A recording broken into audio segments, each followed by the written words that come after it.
Less sa synthetic kami, kaya medyo pag Oo. kami bumabawi. Tama.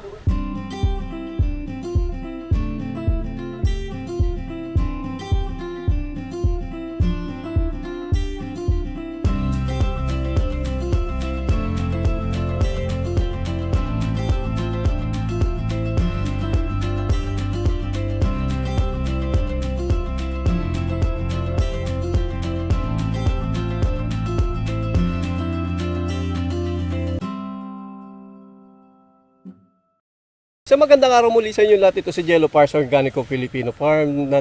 Ngayong araw dito naman tayo sa Isabela. Bumisita tayo dun sa isang kasama natin sa pagmamanukan.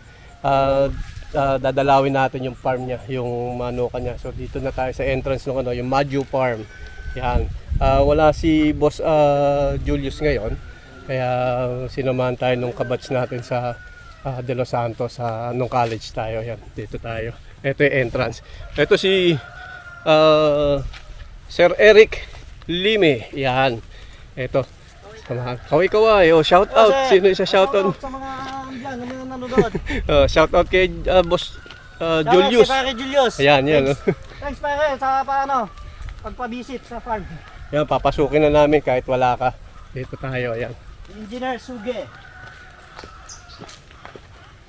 Ayan, dami niyang halo-halo pala yung manok niya, no? Ayan, lamig ng ideal sa pagmamanukan yung talaga niya. Setup niya. Ayan, meron siyang bantay dito na mabait. Kahit di kilala, kinakawagan ng buntot po. Ayan. Ayan.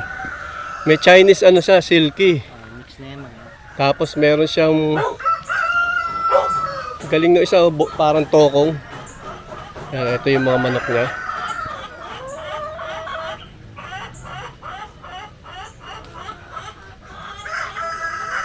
Yan, mga layer.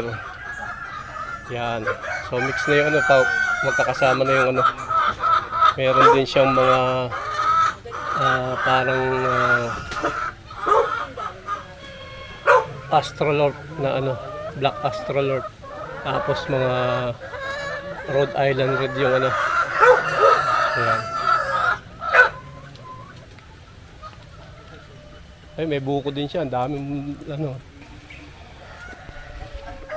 Yun, dito tayo sa looban. May chiko pa yan, Ang lamig dito sa area.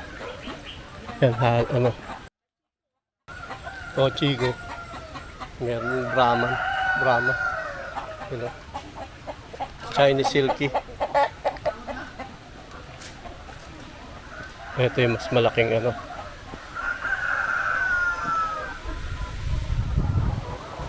Yun, meron silang dessert na malunggay.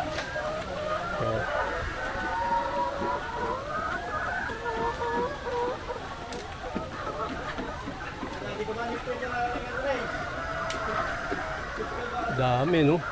Walang amoy. Walang langaw, makitang langaw na Kung sa yan, sa mga manukan na malangaw na.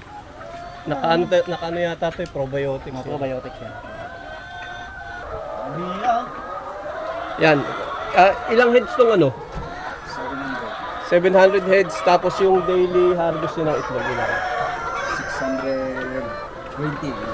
620 kaya bali halos 80 o 90% Pero ilang months na sila? 56 weeks. Hanggang ilan yung productivity niya? Yung mataas ang production niya?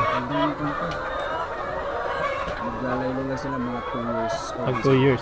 Medyo mahaba-haba rin kasi magmamature siya ng 6 months. 6 months, umpisa ng itlog. Molting na sila. Pag molting, tigil ng itlog, tapos wait uli ng Kaya binabanatan namin ng fish amino. fish amino acid para yung makarecover agad. Yung black soldier fly na pag binigay nyo habang nagmo-molting, mas mabilis sila makarecover. Yung mga uod na yon, pag binigay mo sa kanila nagmo-molt, ang bilis ng recovery. Yung babait nila, Nakabang. Nakabang, Pa-interview din kayo? Yan, so andito na yung ano. Dito kami sa loob ng ano, yan. Kasama natin si Sir Jordan. Nakakashoot ka ba? Nagdadang. Yan, si Sir Jordan, yung kapatid ni Sir Julius, Engineer Suge. Yan, Julius Suge. Saka si ano, Roderick Lima, ito, yung kabatchmate ko. Si, taga dito rin sa Isabela. Yan, dito yung itlogan nila. Oh. Yan, oh. Ito yung ano nila, ito lang itlogan, lahat sila. Meron pa doon. Ayan, so ayan, mag-harvest daw ng itlog. Bibili tayo ng itlog dito sa ano. Yo, Saan ka na? oh, tatanong muna natin. Sir, brown ba itlog nyo? Brown po. Brown eh. Minsan nililitin na. Ayan yan. So dito yung ano, yung itlog, harvest tayo. Ayan. Ayan na, nakunguha na si ano. Kumukuha na. Dami oh. Yung itlog na harvest dito, saan nyo dinadala? Saan binibenta? Bali po, may restaurant kami sinusuplayan. Sino Roderick? Supply na Regular na yung ano, meron na kayong may market na, kumbaga. Tapos sa Manila, yung Momo Contracts. Yun, so yung maganda dito, yung ano, mataas yung percent. Ano lahi yung ano nyo, yung alaga nyo manok? Mga decal po. Decal brown. Yan. Kinukuha nyo, sisiw ka. Yan. Tapos, yung ano nyo, yung itim na yan, ano yan? Yung mushroom yan, mushroom. Yan yung sa mushroom. Yan. Meron kayong ano dito ng mga sisiw, yung kulungan. Ayun, nakahanda na yung pagsisiw namin. Yun nandun sa banda ron. Ayun. Almost 10, 11 mo. 11 nga, nakuspan. May parating na bagong batch. Ayun, dapat kasi pagka ano, bago umidad, meron ka na kasunod ano. Ayun. Yung mapakita mo itlog ko, brown na brown oh. Pakita yung itlog mo. Ayun, hawak-hawak niya itlog niya. Brown. Kulay brown yung itlog niya yan.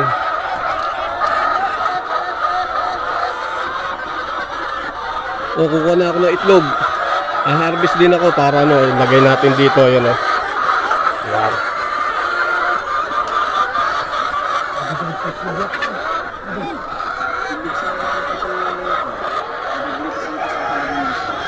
Pinta ka dati yun.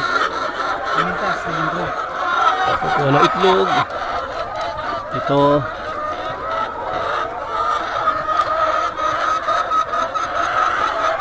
Ang maganda rito, habang ma-harvest ka, may tumutuka sa'yo. Yung itlog yun.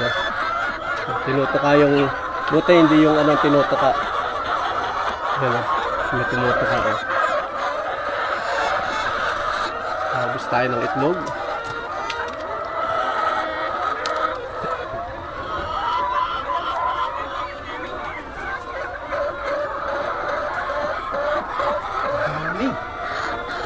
Marami, kapain mo lang. Yan, sarap mag-harvest ng itlog.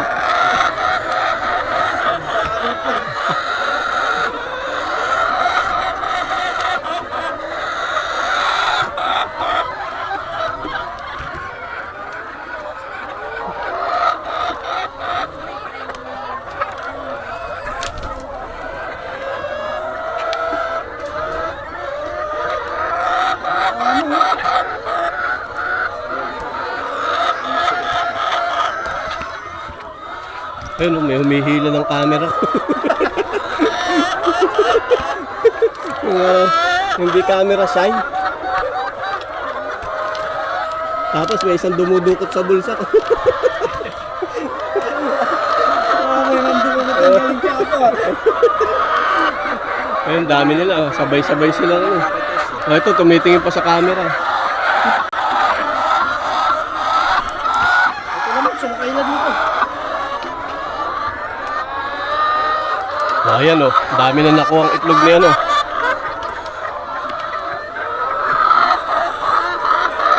Ito bago. Meron pa dito.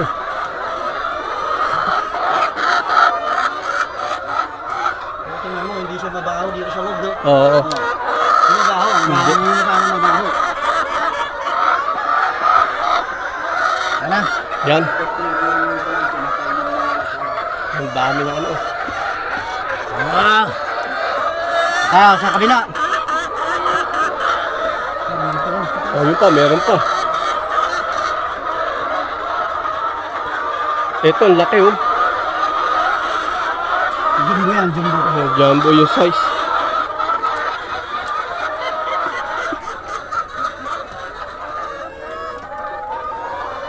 Pampakinis daw ng mukha to eh, pampakinis. Pagka ano, naumikod. Ah, meron pa dun. Ito doon. Wala pang 300 to eh. Ano ka na? 600. 600, oo. Diretso tayo dito sa loob. Sige, pasok. Baka ma...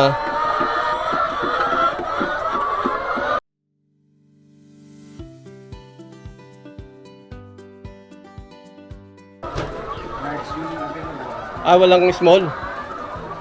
Oh, talagang walang small sa ganito eh. Hindi, pag bago lang, pag mga bagong ano. Ayan oh. Ito oh. Ang dami oh. Sa isang box, siguro mga lagpas 10 ano. Ayan oh, dito ang dami oh. Oh, ayan oh. 1K, ayam na yan. Ano? Oh, yan. Ang tayo.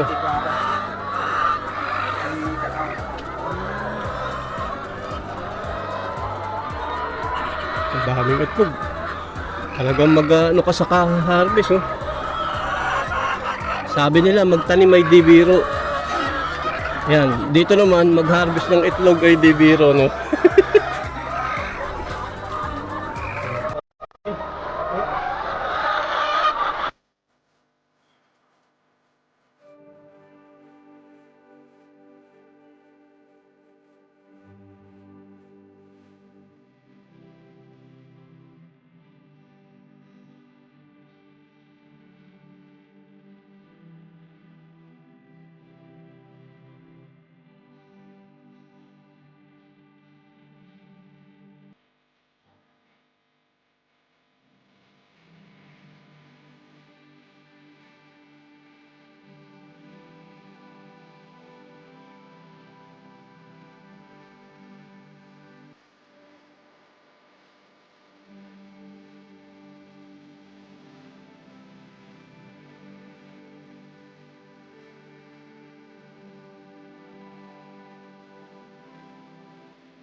Yan, dami na harvest oh. Meron pa naiwan. May naiwan pa. May naiwan pa doon, nanunuka yung manok. Yung iba parang nagpupugad na siya. Parang inaano niya yung ano? Broody. Ah, broody na yung iba. Wala yung mga yun. Ilulubog mo lang sa malamig na tubig yon. Pag broody na. Para hindi siya maglimlim. Oh, yun pa lang yun, ano? Meron pa doon. Sa dulo, mahirap na Oo. yung kunin dito. Medyo malalim. Malalim. Dito medyo konti. Yung grupo nila dito.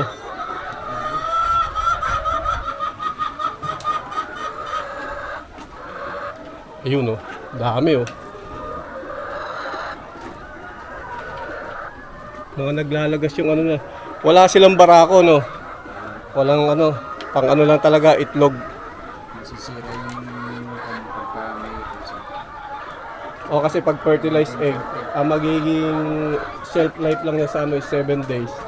Nagkakaroon siya ng ano, ng parang dugo doon sa ano, namumuo yung pinaka-embryo. Kaya talagang puro babae lang dito. Hindi ka pwedeng ano, kung commercial commercial egg production ang target mo, huwag nyo lalagyan ng ano, ng lalaki. Para mas matagal yung shelf life ng itlog na mapoproduce nyo. Yan. Pero kung magpipisa, pag breeding, Nakaiwalay naman yung breeding. tsaka kailangan may lalaki talaga. Hindi pwedeng ano, kasi ang inahin na manok, mag-iitlog yan kahit walang lalaki. Mag-iitlog. Kaya lang, pag walang lalaki, hindi siya mapipisa. Palang similya. Yan. So, andito pa tayo sa pangatlo, no? Pangatlong kwarto. Yan. Dito pa, mayroon pang itlog dito. Oh, sandali. Ayan. Yun, hirap anuhin itong ilalim baka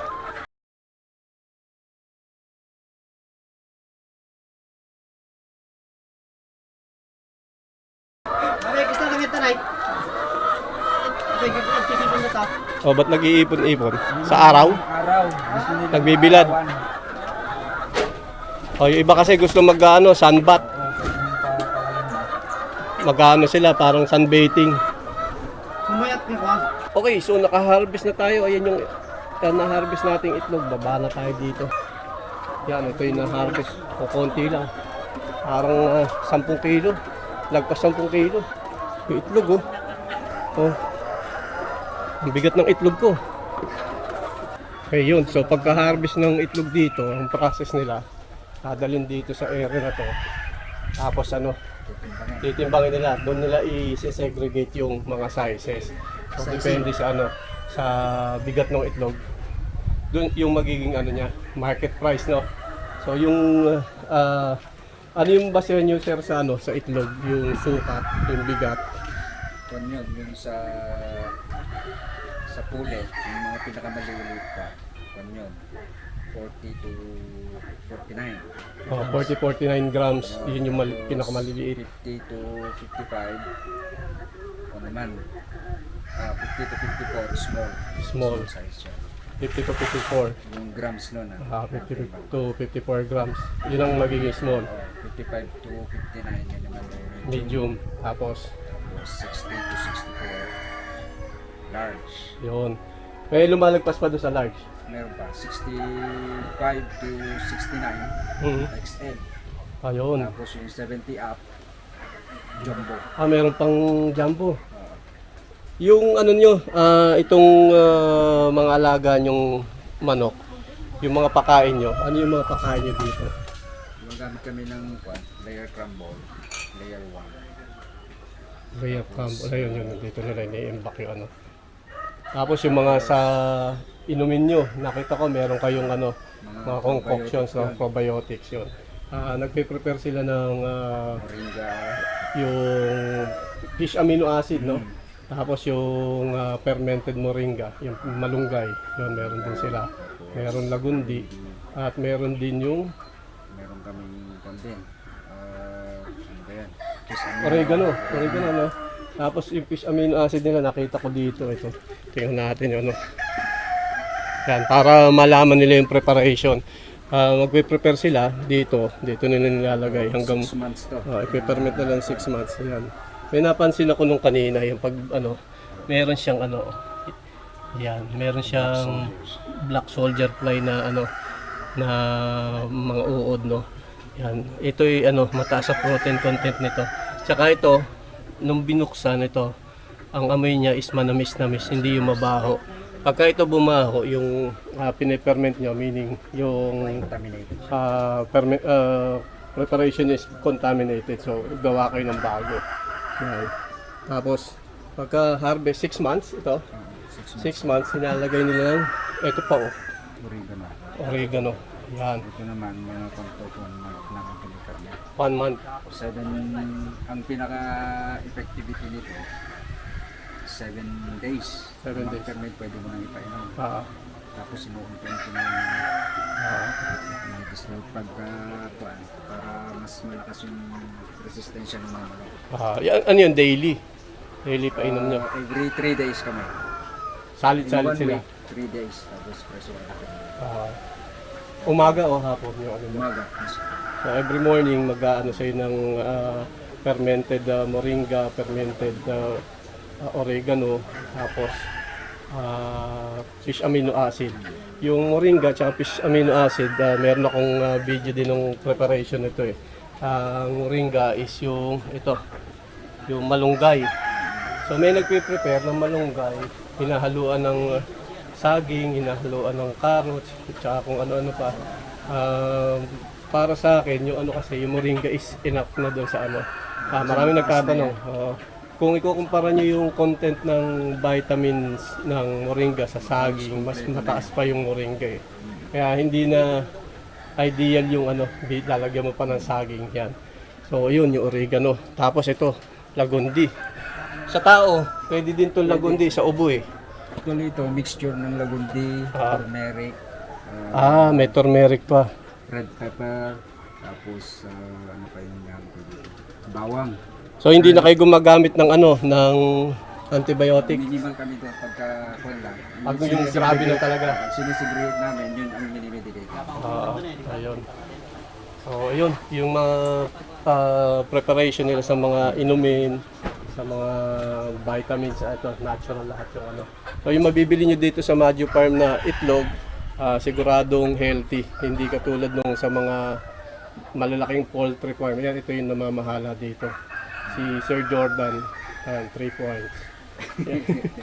So, dito tayo sa itlog. Magano tayo? Magsusukat tayo ng itlog. Sukatin natin itlog ni Sir Roderick. Nako, tabi niya. Ito. Saan yung ano niya? Yung kabila. May ganyan pa na mga best. Wala, pakunti-kunti na lang, padagdagdag lang. Yan na, magsusukat tayo ng itlog. Sukatin tayo ng Ayan. itlog. Titimbangin natin. Ayan o. Ayan, ito. 66. XL. So, meron kaming procedure. Yung dito, small, medium, large, XL, jumbo. Ayun, meron na silang pattern, kumbaga. Para kung nagtatama dito. Ayan, jumbo. Bihirang-bihirang small dyan. Kasi yung lahi ng manok, malalaki talaga ang ano. Usually, ang small kasi, naglalas lang yun. Pinaka-peak nun, nasa umpisa nila, 18 weeks to ano yun, hanggang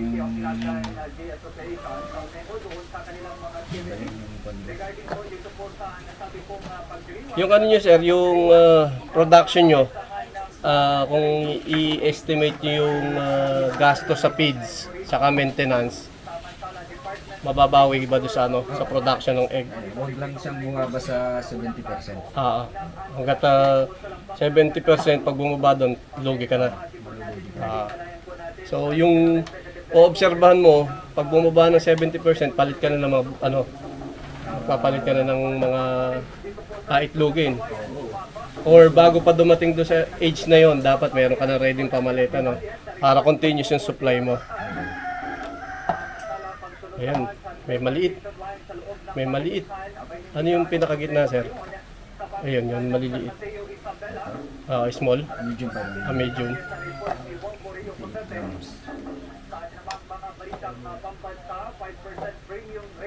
700 heads, no? Tapos 600 plus yung harvest. Ang ganda rin yung ano talaga niya. Ibig sabihin, kapag ikaw ay sumupweldo na 10,000 sa pinako natin, kung 5% po yan, ay magiging 500 na kung premium para po sa PhilHealth. Kung 20,000 yung pong sweldo mo, magiging 1,000 na. Yung premium sa PhilHealth, every month po yan, mga kabukong. Nagsisemi-hydro ako doon. Ang ginagamit ko dyan, yung Jadam liquid fertilizer. Natural, ay ano din, organic. Yan technology. Kaya lang wala kang ano dito. Yung araw, kulang dito, yung liwanag. Dapat nasa ano siya, 6 to 8 hours na light ng araw ang makuha. Saan ba ang sunrise dito? Dito? Dito. Kaya takip na kagad siya. Oh. Magiging madilaw yung ano dyan.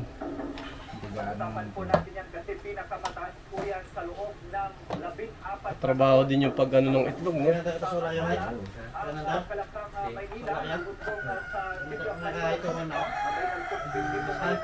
Kayo lang nagso-sorting yan pagka-harvest. Isa lang ano nyo. Manual ano. Tapos dinadala na namin dun sa bahay nila Julius. Sila naman ang marketing. Division of labor. Madi-divide yung ano, mas mabilis ang ano. Araw-araw ganito ang trabaho. Harvest o punas ng itlog. Titimbangin yung itlog. Kasi pag madumi masyado. Masisira ang market.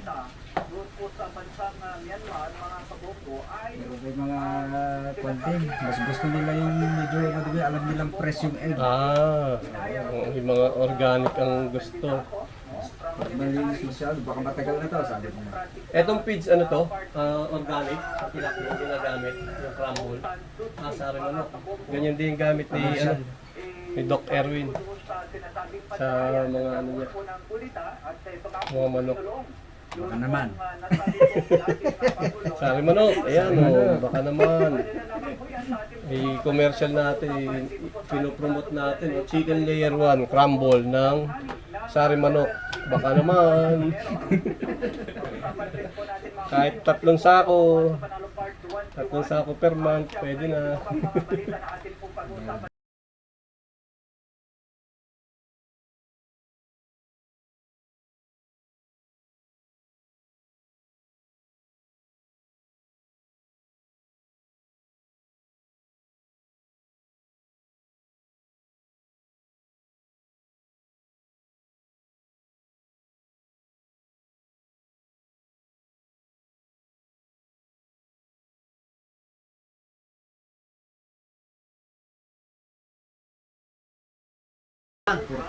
yan. 4,000. Tapos ang ginamit lang, maliit lang ano. Yan lang, ilang ano lang square meters. Makapag-produce ka lang 600 plus. Eh paano pag nilaki mo pa? Mas malaki, no? Expansion nga, dun sa Mag-expand pa. Estimated income, profit, sa 700 heads. Ilan ng ano? Julius nang may alam niya. Hindi, para alam nung ano, nung mga ano natin. Estimated lang. May kita ba? May profit ba na ano sa pagmamanukan? Yung mga paitlogin. Mayroon basta po. Yun. Okay, nandito tayo sa loob ng ano, mushroom grow area. Meron silang thermometer. Ay, oras. Temperature.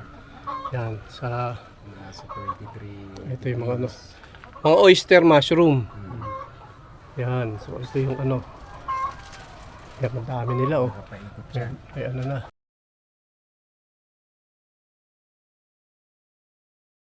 Yan, okay. Nandito na tayo sa loob. Ang oyster mushroom dito sa Maju Farm. Yan, dami niya. Ilang fruiting bags po to, sir? 3K. 3,000. Kasi ang 5,000, no? Sadagpag ka. Yan, magdadagdag pa sila. Yan, meron sila ditong mini-maintain na temperature tsaka humidity. Kaya meron sila mga ano, ayan o, mga parang meter. Yun, nando si ano, Boss Eric. Ayan o, dami. Ganito. Yan. Subukan mo pa sanang mag-harvest eh. Oo nga. Naubos yung ano. Ayun, from fruiting bags na bagong dating, mga ilang araw po bago mag-ano yun, Depende yung Fruit, pagka nag-deliver sila ganito na. Antayin mo na lang magbunga yan mga 3 days. 3 days. Maglalabas na ng nakanto muna itong mga pinheads. 3 to 5 days. Ito na yung for harvest. Ito mga to. Yan, ganito kalaki yung for harvest. Yan, makabukang-buka na sila, no?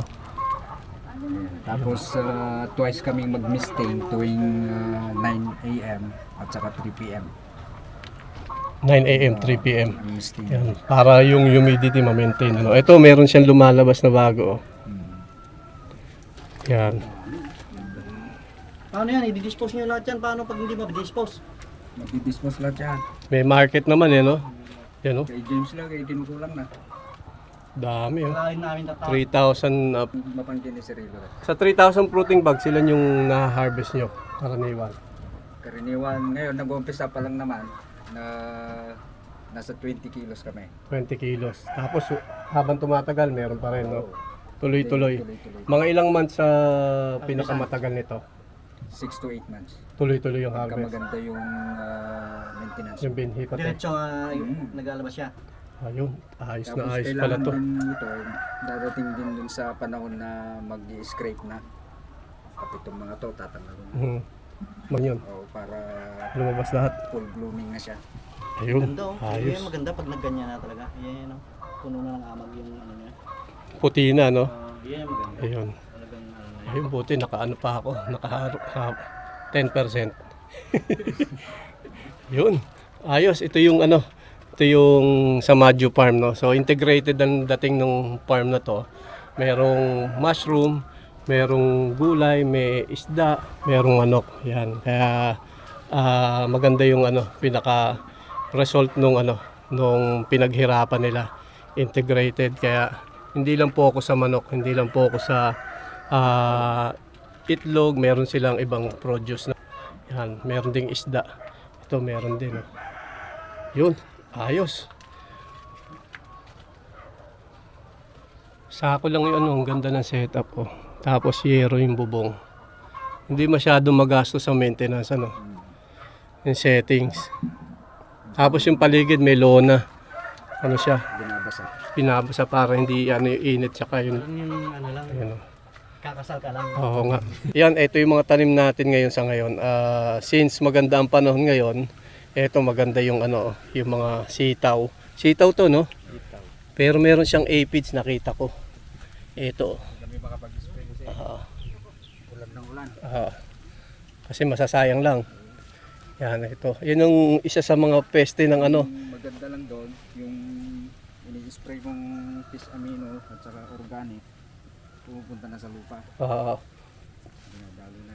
Nasubukan niyo yung seaweeds? Ay, hindi pa. Okay. Yung seaweeds, yung mga ginamit kong seaweeds kasi tawag nito, yung nabibiling sa palengke na mga parang halaman dagat. Yun ang piniperment ko.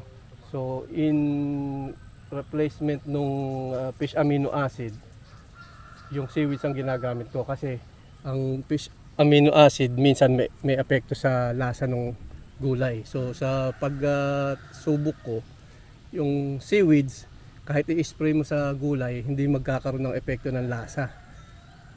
At ang kagandahan doon, malagkit yung ng seaweeds pag na-ferment mo, kumakapit talaga siya sa dahon. Kaya kahit umulan, nandun siya. Kaya may Yun. sticker siya. Oh, parang sticker siya, umano siya diyan. Kahit umulan siya, na siya, naka-stick na siya sa dahon. Yun yung yung gamit ko sa seaweeds. Kaya lang medyo mahal. Kasi ang per kilo yata ng seaweeds 200. Pero sa 200 makakagawa ka na ng ng 1.5 liters. Magagamitan. Ayun. Ayun mga kamatis oh. Ito naman yan, ang dinidilig namin dito, yung jadam. Yung quad. Oh, Korean naman. Korean natural farming. Maganda ang epekto niya.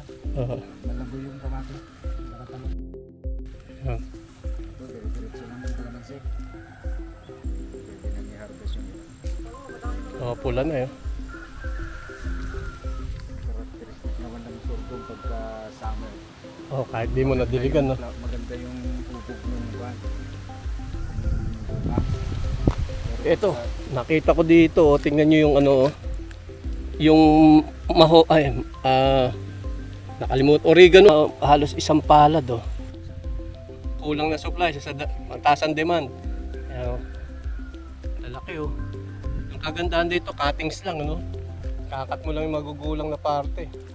Tapos baon. At yan po yung episode natin para sa araw na to. Maraming salamat po doon sa patuloy na sumusubaybay sa channel natin. At para naman doon sa mga bagong bisita ng channel natin, please subscribe to our channel, hit the notification bell para sa ganun ay ma-update kayo every time maglalabas kami ng bagong videos, tutorial videos at mga informative videos na talagang ginawa para sa inyo. Muli, ito po si Jello Pars Organico Filipino Farm. Ang Organico Filipino Farm ay tungkol sa tips and ideas sa agriculture, natural farming at most especially sa free-range chicken raising.